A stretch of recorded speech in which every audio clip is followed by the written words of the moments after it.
రాష్ట్రం జరుగుతుంది కనుక మీరందరూ క్రమశిక్షణతో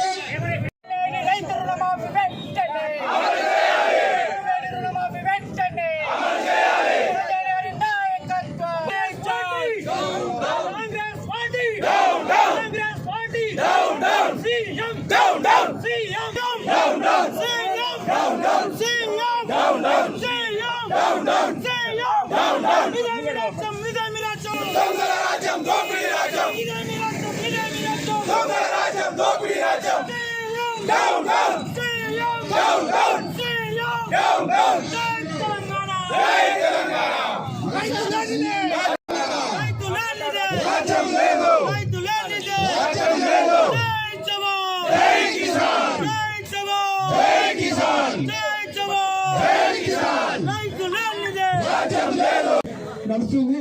ప్రతి రేవంత్ రెడ్డి గారు ఏం చెప్పారంటే ఎలక్షన్ కన్నా ముందు మేము రైతు పాలసీలో ఏం లేవు, కేసీఆర్ గారు ఏం చేస్తే దానికంటే మేము ఒకటి ఎక్కిస్తాం అంటే బయట చిన్నపిల్లలు ఆడుకున్నప్పుడు ఉంటుంది, అరే నీకన్నా ఒకటి ఎక్కరా నేను నీకన్నా ఒకటి ఎక్కరా అని అరిగిపోతున్నాయి. కానీ కాళ్ళు అరిగిపోతున్నాయి కానీ రుణమాఫీ మాత్రం కావడం లేదు. కేవలం ఊరికి కొందరికి మాత్రమే రుణమాఫీ.